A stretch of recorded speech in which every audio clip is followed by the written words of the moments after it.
அன்பு பேகுரு நேயர்களுக்கு வணக்கம். நம்முடன் இன்று இணைந்திருப்பவர் பொருளாதார நிபுணர் மற்றும் அரசியல் விமர்சகர் திரு CAV சுப்ரா சார் அவர்கள். சார் வணக்கம் சார். உங்களை வரவேற்பதில் பெருமிதம் அடைகிறோம். வணக்கம் வணக்கம் சுபா மேடம்.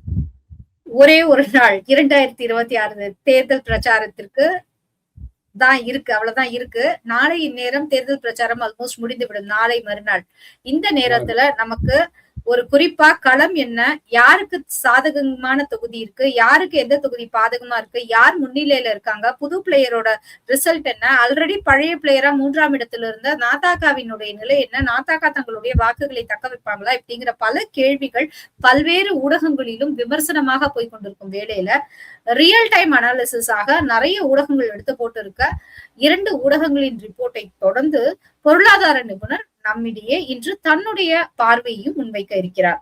அவரை உங்கள் சார்பாக வரவேற்பதில் பெருமிதம் அடைகிறோம். சார் வணக்கம் சார். வணக்கம் வணக்கம் சுபாஜி. எஸ் சார், சொல்லுங்க சார். தேர்தல் களம் எப்படி இருக்கு பாக்குறீங்க சார்? வணக்கம் சுபாஜி. அதாவது இப்போ 2026 அப்படின்னு பாத்தீங்கன்னா எனக்கு தெரிந்து ஒரு கடந்த ஒரு 30 வருடங்கள், ஒரு 1990 வச்சுக்கோங்களேன், 90 காலகட்டத்துக்கு அப்புறமா பார்த்தீங்கன்னா நம்ம பார்த்து வந்த தேர்தலில் இது ஒரு முற்றிலும் ஒரு மாறுபட்ட தேர்தலாக இருக்கும். இன் டேர்ம்ஸ் ஆஃப் என்ன ப்ரிடிக்ஷனே பண்ண முடியல, எந்த டைரக்ஷனில் போகிறதுனே தெரிய மாட்டேங்கிறது. ஆனால் நிறைய பேர் சொல்லுவாங்க இது 4 முனை போட்டின்னுவாங்க. எனக்கு அது 4 முனை போட்டியாக இருக்குமா? அதாவது ஒரு இப்போ IPL மேட்ச்சில் ஒரு 20 டீம் ஆடுது அப்படின்னா அது 20 முனை போட்டின்னு சொல்ல மாட்டாங்க யாருமே. ஏன்னா 20 டீம்ஸ் இருக்கும், பட் அதுல யார் ஒரு டாப் 4-5 பிளேயர்ஸ் இருக்காங்க, 4-5 டீம்ஸ் இருக்கோ அவங்களுக்குள்ளதான் உங்களுக்கு கடைசியில இந்த சூப்பர் 8ஆக இருக்கட்டும் இல்லை குவாலிஃபயரா வரும். அது மாதிரி பாத்தீங்கன்னா இந்த 4 பேர் பார்ட்டிசிபேட் பண்றாங்க. ADMK NDA கூட்டணி, ADMK தலைமையிலான NDA கூட்டணி, திமுக தலைமையிலான அந்த புள்ளி வைத்த கூட்டணி, அப்புறமா நாம் தமிழர், புதுசா வந்திருக்கிற தாவேகா. ஸோ ஆனால் 4 பேர் இருக்கிறாங்கன்னு சொல்லலாமே தவிர, ஆனால் குறிப்பா யாருக்குள்ள போட்டி அப்படின்னு பார்த்தீங்கன்னா ஆட்சியில் இருக்கிற இன்னைக்கு இருக்கிற திமுகவுக்கும் முன்னாடி ஆண்ட அதிமுகவுக்கும் இருக்கிற போட்டி தான். டிஃபெண்டிங் சாம்பியன் இவங்க திமுக, புதிதாக சாம்பியனாக வருவதற்கு இது பண்ற பிரயத்தனம் பண்ணி கொண்டிருக்கிற அதிமுக. இப்படிதான் நம்ம பார்க்க முடியும். எஸ், எல்லாருக்கும் ஆசை இருக்கும். தமிழக வாழ்வுரிமை கழகம் கூட ஒரு கூட்டணி வச்சிருக்கிறாங்க. அப்போ அது 5வது கூட்டணின்னு சொல்லணும். அப்புறம் ராமதாஸ் ஐயா இருக்கிறாங்க, பாட்டாளி மக்கள் கட்சி, பழைய பாட்டாளி மக்கள் கட்சி, ராமதாஸ் அண்ட் சசிகலா அம்மா, அவங்க ஒரு கூட்டணி வச்சிருக்காங்க. 6வது கூட்டணி. அப்ப 6 முனை போட்டின்னு சொல்லுவோமா? இல்ல. அதாவது நீங்க மீடியாக்கள் எப்படி நெரேட்டிவ் செட் பண்ணணும்ன்றது அவங்க கையில இன்னைக்கு இருக்கு. அப்ப 6 முனை போட்டி நம்ம சொல்லுவோம் இன்னைக்கு தேதியில. ஒத்துப்பாங்களா? அது ஒத்துக்க மாட்டாங்க. ஸோ என்னை பொறுத்த வரைக்கும் 6 பிளேயர்ஸ் இருக்கிறாங்க. ஆனா கண்டெஸ்ட் அப்படின்னு பாத்தீங்கன்னா ஒரு டஃப் ஃபைட் கொடுக்கறது யார் நம்பர் 1 நம்பர் 2ல இருக்க போறாங்க அப்படின்னு பாத்தீங்கன்னா அதிமுக திமுக தான். அதுதான். ஸோ அதை வைத்து நான் என்ன பார்த்தேன் அப்படின்னா ஒரு 2 ஒப்பீனியன் போல நம்ம எடுத்துப்போம். அன்பயஸ்டா, என்னை பொறுத்த வரைக்கும் அன்பயஸ்டா இருக்கிற மாதிரி எனக்கு தோணித்து. ஏன் அன்பயஸ்டா இருக்குன்னு பாத்தீங்கன்னா இந்த இருவரும் அதுல 2 ஒப்பீனியன் போல ஒரு ஒப்பீனியன் போல் மெஜாரிட்டி கொடுக்கல, எந்த பார்ட்டிக்கும் மெஜாரிட்டி கொடுக்கல. 2 பேருமே ஒரு டஃப்பா இருப்பாங்க, ஒரு சீட்டு தான் கேப் இருக்குது அப்படின்றாரு ஒருத்தர். இன்னொரு ஒப்பீனியன் போல ஒரு கிட்டத்தட்ட ஒரு 10 தொகுதிகள் மட்டுமே வித்தியாசம். ஒரு பார்ட்டிக்கு 10 தொகுதி, இன்னொரு பார்ட்டிக்கு 10 கம்மி. ஸோ ஒரு க்ளோஸ் கான்டெஸ்டா இருக்கிறதுனால எனக்கு தெரிஞ்சு இதுல ஒரு கட்சி சாய பூசுவதற்கான ஒரு வாய்ப்பு இல்லை அப்படின்ற ஒரு இதுல பாத்தீங்கன்னா நான் அந்த 2த்தையும் வச்சு ஒரு அப்சர்வேஷனுக்கு வந்திருக்கேன். அந்த அப்சர்வேஷன் என்ன அப்படின்னு சொல்லிட்டு நம்ம ஒவ்வொரு ஸ்லைடா போவோம். நம்ம இது ஒரு புது மாதிரியான முயற்சி நான் ட்ரை பண்ணியிருக்கேன் நம்ம மக்களுக்காக, குறிப்பா பி குரூஸ் நேயர்களுக்காக. நம்ம ஒவ்வொரு ஸ்லைடா போவோம். இப்ப அந்த 2வது ஸ்லைடுக்கு போங்களேன். நம்ம இந்த வாட்டி 5.6 கோடி வாக்காளர்கள் ஆஃப்டர் எஸ்ஐஆர் ஓகே வாக்களிக்க போறாங்க. 5.6 கோடி வாக்காளர்கள். அதுல பாத்தீங்க அப்படின்னா போன வாட்டி 2021 சட்டமன்ற தேர்தலில் 4.6 கோடி வாக்காளர்கள் வாக்களித்தார்கள். 4.6 போன வாட்டியோட பேஸ் 6.3 crores வாக்காளர்கள் இருந்தாங்க. 6.3 கோடி வாக்காளர்கள் இருந்தாங்க. 6.3 அதுலதான் 90 லட்சம் வாக்காளர், கிட்டத்தட்ட 97 லட்சம் வாக்காளர்களை நீக்கினாங்க. அப்புறம் ஒரு 25 லட்சம் வாக்காளர்கள் சேர்த்தாங்க. நெட்டா 5.6 வந்தது. ஸோ போன வாட்டி வாக்களித்தவர்கள் இந்த வாட்டி திருப்பி வாக்களிப்பார்கள் என்ற ஒரு அசம்ஷன் கண்டிப்பாக வந்து, ஏன்னா அவங்க வந்து ட்ரஸ்டட் ஓட்டர்ஸாக இருப்பாங்க. கண்டிப்பாக அவங்க வந்து ஜனநாயகத்தின் மேலே ஒரு நம்பிக்கை இருக்குது. மீண்டும் அவர்களுக்கு எந்தெந்த வேட்பாளர்கள், எந்தெந்த கட்சி, எந்தெந்த கூட்டணியை வந்து விரும்பி அவர்களை ஆட்சியில் அமர்த்த வைக்க போகிறாங்களோ அவங்க போடுவாங்கன்ற ஒரு நம்பிக்கையில் ஒரு 4.6 அதே வாக்காளர்கள் வாக்கு செலுத்துகிறாங்க அப்படின்னா அது 82% நோக்கி நம்மளோட ஓட்டர்ஸ் டர்ன் அவுட் ரேஷியோ எடுத்துகிட்டு போகணும். அடிஷனலாக எனிவேர் பிட்வீன் ஒரு 2.5 to 3% நியூ ஓட்டர்ஸ் வருவாங்க. ஆன்டி இன்கம்பன்சி, அரசுக்கு எதிரான ஒரு மனப்பான்மை, அண்டு தொகுதியில் இருக்கிற அந்த எம்எல்ஏகளுக்கு எதிரான ஒரு மனப்பான்மை, ரெண்டு இருக்கும். ரெண்டு ஆன்டி இன்கம்பன்சி இருக்கும்.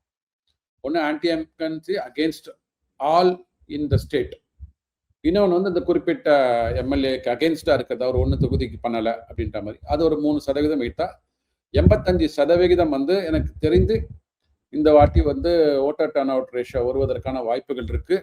நம்ம திருப்பி பி குரூஸ்ல வந்து நம்ம 23ஆம் தேதி அன்னைக்கு சாயங்காலம் ஒரு 8 மணிக்கு நம்ம திருப்பி மீண்டும் இணையதளத்துல வந்து பேசும்போது இந்த 85 87 போறதா இல்லை 83 போகிறதான்றது வந்து நம்ம வந்து பேசி இது பண்ணிக்கலாம்.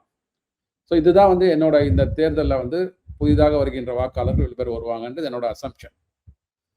இப்போ அந்த நான் 2 குறிப்பிட்டு சொன்னேன் பார்த்தீங்களா, இந்த ஒப்பீனியன் போல் கொடுத்த இது நிறுவனங்கள், ஃபுல் கிரெடிட்ஸ் டு தம். நம்ம வந்து இதில் வந்து அவர்களோட டேட்டாவை யூஸ் பண்ணுறதுனால அவர்களுக்கு வந்து நம்ம வந்து கிரெடிட் கொடுத்துட்டு அவங்களுக்கு ஒரு தேங்க்ஸும் சொல்லிட்டு, ஒன்று வந்து சாணக்கியா, இன்னொன்று வந்து சிபிஆர்ஓன்னு சொல்லிட்டு இன்னொரு ஒரு நிறுவனம். அந்த நிறுவனம் வந்து சென்னை பிரஸ் கிளப்ல வந்து பிரஸ் மீட்டே கொடுத்துருக்குறாங்க அந்த டேட்டாவை கொடுத்து.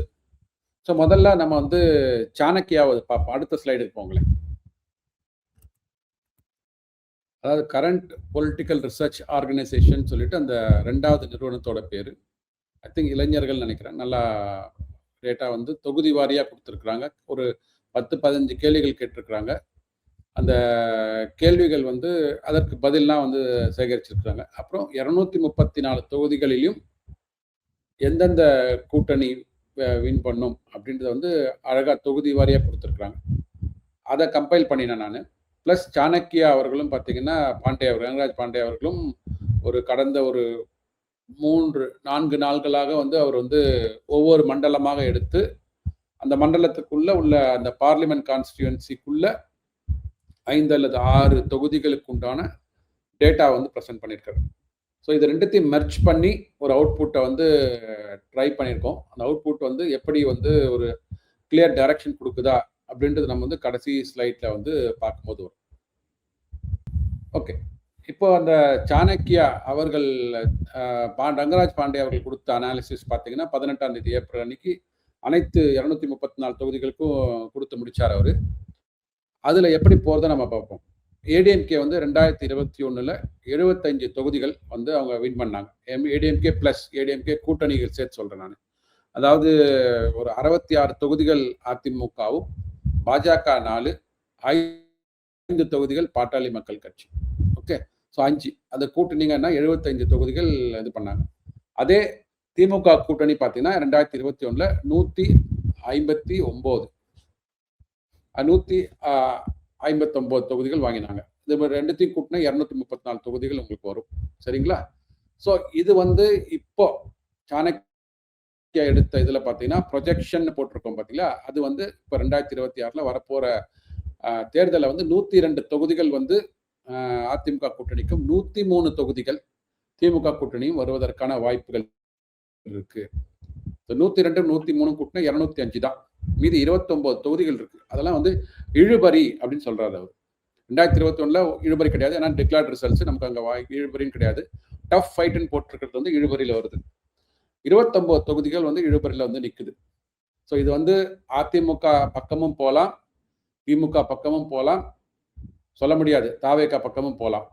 ஆனால் வந்து சீமான் நாம் தமிழர் கட்சிக்கு போகுமா அப்படின்னு பார்த்தீங்கன்னா எந்த கருத்து கணிப்பும் நாம் தமிழர் சீமானுக்கு வந்து ஈவன் ஒரு சீட்டு கூட யாருமே கொடுக்கல. அது வந்து வின்னபிலிட்டி வரலன்ற மாதிரி இருக்கு நமக்கு.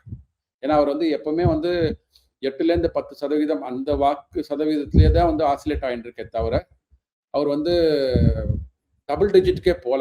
ஆனால் விஜய்க்கு பார்த்தீங்க அப்படின்னா தமிழக வெற்றி கழகத்துக்கு பார்த்தீங்கன்னா நிறைய ஒப்பீனியன் போல்ல பார்க்கும்போது 20% தாண்டிலாம் போறாங்க. அர்பன்லலாம் வந்து 22, 25% போறாங்க. ரூரல்ல 12லேருந்து 15% போறாங்க. ஸோ அது மாதிரிலாம் போறாங்க. அதனால வந்து சில இடத்துல வின்னபிலிட்டி வருவதற்கான வாய்ப்புகள் இருக்கு. ஸோ அதுதான் நமக்கு வந்து எல்லா ஒப்பீனியன் போல் சொல்லுது. பட் சாணக்கியால இதுதான் சொல்லியிருக்காங்க. சாணக்கியா ஆஸ் பர் சாணக்கியா ரொம்ப நெக் டு நெக்கா இருக்கு. 102, 103 அவங்க வந்து ஒரு சீட்டு எக்ஸ்ட்ரா தான் வந்து திமுக அலையன்ஸ் கொடுத்துருக்காங்க. விச் மீன்ஸ் என்னை பொறுத்த வரைக்கும் இது பயாஸ் இல்லை அப்படின்ற மாதிரி நினைக்கிறேன். அதனால தான் இந்த டேட்டாவை எடுத்து நம்ம வந்து அலசுவதற்கான ஒரு இதை டாக்குமெண்டா எடுத்துட்டு இருக்கோம். ப்ரொஜெக்ஷன்ல வந்து 29 தொகுதிகள் இழுபறி. ரைட்டுங்களா? இப்போ அடுத்த ஸ்லைடுக்கு போங்களேன். அடுத்த ஸ்லைட்ல போனீங்கன்னா அந்த சிபிஆர்ஓன்ற நிறுவனம் which is current political research organisation, அந்த புது நிறுவனம். நான் போன வாட்டில் உங்களோட ஏதோ டேட்டா பார்த்தாமன்னு எனக்கு ஞாபகம் இல்லை. இவங்க என்ன சொல்லியிருக்காங்க அப்படின்னா, ஓப்பனா ப்ரெஸ் மீட்டே கொடுத்துருக்குறாங்க. இவங்களோட டாக்குமெண்ட் வலைதளத்துலையும் இருக்கு, இணையதளத்தில் நிறைய பேர் வந்து ஷேர் பண்ணிட்டு இருக்காங்க. 121 தொகுதிகள் வந்து ஏடிஎம்கேக்கு கிடைக்கும் அப்படின்றாங்க. ஏடிஎம்கேக்கு 121 தொகுதிகள் 75லேருந்து 121ன்ற போது கிளியர் மெஜாரிட்டிக்கு தேவை வந்து உங்களுக்கு 118. சரிசமா 117 இருந்ததுன்னா அதுக்கு மேலே ஒரு சீட் இருக்கணும். 118 இருந்தால் மெஜாரிட்டி கிடைக்கும். ஸோ மெஜாரிட்டியை தாண்டி ஒரு 3 சீட்டு எக்ஸ்ட்ரா எங்களுக்கு 121 கொடுக்குறாங்க. அவங்க வந்து டஃப் ஃபைட்டை பற்றி சொல்லவே இல்லை, இழுபறியை பற்றி சொல்லலை. கிளியராக வந்து 121 அதிமுக அண்டு இவங்க வந்து 109 திமுக கூட்டணி. ஸோ 300 வந்து தாவேகாக்கு 4 சீட் கொடுக்குறாங்க. விஜய் வந்து இவங்களோட எஸ்டிமேட் படி பெரம்பூர்ல தோற்கடிக்கப்படுகிறார், திருச்சியில வின் பண்றாரு அவர். ஸோ இவங்க கொடுத்த 4 சீட் பார்த்தீங்கன்னா திருச்சி, காங்கேயம், கோபிச்செட்டிப்பாளையம், அப்புறம் இன்னொரு தொகுதி சொன்னாங்க. 4 தொகுதி. யாரும் ஃபேமஸான ஆளுங்க கிடையாது, யாருமே ஆதவர்ஜினா, புசி ஆனந்த் இவங்கெல்லாம் கிடையவே கிடையாது. ஸோ இந்த தொகுதிகள் காரைக்குடி, காங்கேயம், காரைக்குடி, அப்புறம் பெரம்பூர், கோபிச்செட்டிப்பாளையத்தை உங்களுக்கு தெரியும், இவர் செங்கோட்டையை நிற்கிறார். ஸோ இந்த 4 தொகுதிகள் வந்து ப்ரொஜெக்ஷன்ல வந்து அவங்க எஸ்டிமேட் பண்ணிருக்காங்க இவங்களுக்கு வரும் அப்படின்ட்டு. ஸோ நான் என்ன பண்ணினேன் அப்படின்னா, இந்த 2 ரிப்போர்ட்டையும் வந்து இன்டகிரேட் பண்ணி அங்க 29 தொகுதிகள் வந்து இது பண்ணாங்க பார்த்தீங்களா, இழுபறின்னு சொன்னாங்க பார்த்தீங்களா, அந்த இழுபறியான தொகுதிகளை இவர்கள் என்ன கொடுத்துருக்குறாங்க அதை அப்படியே மெர்ஜ் பண்ணேன். நான் மெர்ஜ் பண்ணா என்ன ரிப்போர்ட் வருதுன்னு பார்க்குறேன். அடுத்த ஸ்லைடுக்கு போங்களேன். அடுத்த ஸ்லைட்ல போனோம்னா இப்ப பாத்தீங்கன்னா 102 சாணக்கியா கொடுத்தது, 102 ப்ரொஜெக்ஷன், 14 தொகுதிகள் வந்து அவர் சொன்ன 29 தொகுதிகள் இழுபறியான தொகுதிகள்ல இந்த சிபிஆர்ஓ ரிப்போர்ட்ல 14 வந்து அதிமுக வசம் போகிறது அப்படின்னு பாத்தீங்கன்னா 116. Still they are falling short of 2 seats. 2 seats short. அதனால வந்து இப்ப நீங்க வந்து அதிமுக வின் பண்றதுக்காக, திமுக தோக்கடிப்பதற்காக இதை வந்து நம்ம இன்டர்வியூ பண்றோம்ன்ற வார்த்தைக்கு இங்க இடம் இல்லை. ஏன்னா வந்து அன்பயஸ்டா கொடுத்த டேட்டா நம்ம பிரசன்ட் பண்றோம். 116 தான் வருது ஏடிஎம்கே பிளஸ்க்கு. அந்த 29 தொகுதிகள்ல 11 தொகுதிகள் வந்து டிஎம்கேக்கு ஃபேவரா போகுது, டிஎம்கே கூட்டணிக்கு ஃபேவரா போகுது. ஸோ 103 11 கூட்டம் 114. ஸோ இவர்களுக்கு வந்து அவர் கொடுத்த சாணக்கியா கொடுத்ததுல பாத்தீங்கன்னா ஒரே ஒரு தொகுதி தான் வித்தியாசம். இங்க வந்து 2 தொகுதி வித்தியாசம். அங்க ஒண்ணு திமுகவை சேவிங் எட்ஜ் ஓவர் அதிமுக ஒரு சீட் எக்ஸ்ட்ரா இருந்தாங்க. இங்க 2 சீட்டுகள் குறைவா போயிருக்கு. தாவேகாக்கு 4 சீட் கொடுக்குறாங்க. ஸோ அந்த 14 + 11 25 + 4 29 இழுபறியான தொகுதிகள் இப்படிதான் வந்து உங்களுக்கு அலோகேட் ஆகுது. ஸோ இன்னும் இப்போ வந்து களம் வந்து இன்னும் இது வந்து எனக்கு தெரிஞ்சு கண்டிப்பா வந்து ஒரு 8 நாளுக்கு 10 நாளுக்கு முன்னாடி எடுத்த ஒரு ஒப்பீனியன் போலாக இருக்கும். ஏன்னா நீங்க வந்து ஒப்பீனியன் போல் எடுத்து அதுக்கப்புறமா வந்து அதை வந்து டேட்டா அனாலிட்டிக்ஸ்ல கொடுத்து அவங்களை அனலைஸ் பண்ணி அதுக்கப்புறமா வரும்போது உங்களுக்கு எப்படி ஒரு வாரத்துக்கு மேல நாட்கள் தேவைப்படும். அதனால அதுக்கப்புறம் அந்த டெவலப்மெண்ட்ஸ், குறிப்பா நேத்து வந்த நம்ம அந்த இது இருக்கு இல்லைங்களா, delimitation bill, women reservation bill, அது வந்து எப்படிப்பட்ட தாக்கத்தை இங்க ஏற்படுத்த போகிறது. நம்ம என்ன பண்ணுவோம்னா இதையே வைத்துக் கொண்டு 29ஆம் தேதி சாயங்காலம் எக்ஸிட் போல வந்து ஆட் பண்ணி பார்ப்போம். நம்ம ஓகே சார், எக்ஸிட் போலோட இப்ப இது உங்களுக்கு தெரியும், நம்ம இந்த 2 டேட்டா இங்க வச்சிருக்கிறோம். நம்ம 29ஆம் தேதி சாயங்காலம் எக்ஸிட் போல் எடுப்பாங்க, அதனோட டேட்டா நமக்கு வரும். வந்தோன்னு பார்க்கும்போது கண்டிப்பா வந்து வெதர் விமன் ரிசர்வேஷன் பில் வந்து நமக்கு வந்து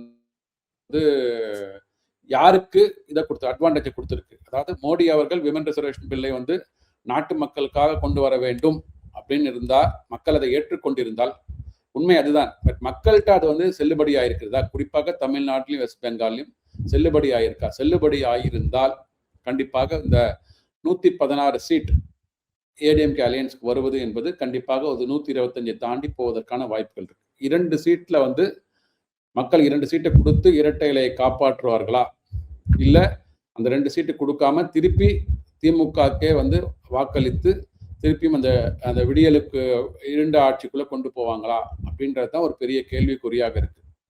ஸோ இதுல முக்கியமா பாத்தீங்கன்னா விஜய் அவர்கள் ஸ்பாய்லரா இருப்பாங்கன்னு சொன்னாங்க. சில தொகுதிகளை சாணக்கியா அவர் சொன்ன மாதிரி 29 தொகுதிகளில் கண்டிப்பா ஒரு 15 தொகுதிகளுக்கு மேல ஸ்பாய்லரா இருக்கிறாரு. எப்படி நமக்கு முன்னாடி அமமுக ஒரு 22 தொகுதிகளில் அப்போ அதிமுகவோட வெற்றி வாய்ப்பை, கூட்டணி வெற்றி வாய்ப்பை அதனால பாதிக்கப்பட்டதோ, அது மாதிரி இதுல ஒரு 15 தொகுதிகளாக முக்கியமா திமுகவுக்கு வெற்றியை பாதிப்பதற்கான வாய்ப்புகள் இருக்கு. 2/3, அதாவது ஒரு 3 ஓட்டு தாவேகாக்கு போகுது அப்படின்னா, புதுசா 2 ஓட்டு திமுகல இருந்து போகுது, 1 ஓட்டு அதிமுகல இருந்து போகுது. ஸோ 29ல 2/3 அங்க போகும், 1/3 இங்க போகுன்ற மாதிரி இருக்கு. அதுதான் கிட்டத்தட்ட ஒரு 14 இது சீட்ஸ் அதிமுக ஆட் ஆயிருக்கு, 11 திமுக போகுது, 4 அங்க போகுது. ஸோ கிட்டத்தட்ட அப்படிதான் ஸ்பிளிட் ஆயிருக்கு. ஸோ களம் நீங்க கேட்ட மாதிரி, முதல்ல கேட்ட மாதிரி ரொம்ப ஒரு டஃப்பா இருக்கு. ரியலி ப்ரிடிக்ட் பண்ண முடியாத அளவுக்கு டஃப்பா இருக்குது.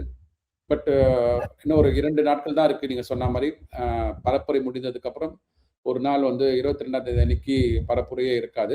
ஸோ மக்கள் எல்லாம் இதுவரைக்கும் வந்த ஆட்சியாளர்களா இருக்கட்டும், எதிர்கட்சியில் உள்ளவங்க கொடுத்த வாக்குறுதிகள், செய்ய தவறிய வாக்குறுதிகள் எல்லாத்தையும் அசை போட்டு 23ஆம் தேதி அன்னைக்கு கண்டிப்பாக அவர்களோட வாக்குரிமையை தங்களது கடமையாக நினைத்து செலுத்த வேண்டும் என்று கேட்டுக்கொள்கிறோம். 23ஆம் தேதி சாயங்காலம் ஓட்டர்ஸ் டர்ன் அவுட் ரேஷியோ வந்ததுக்கு அப்புறம் நம்ம ஒரு காணொலியில மீண்டும் இணைந்து பேசலாம். 29ஆம் தேதி குறிப்பாக எக்ஸிட் போல் வந்ததுக்கு அப்புறம் இதே நம்ம எடுத்து இந்த டேட்டாவோட உள்ள பொருத்தி பார்த்து பேசுவோம். இந்த reservation bill, women reservation bill Modi அவர்கள் கொண்டு வந்தது மக்களுக்கு சாதகமானதா, இல்ல திமுக கூட்டணி சொல்றத மாதிரி இது மக்களுக்கு எதிரானதான்றதை பொறுத்திருந்து பார்ப்போம்.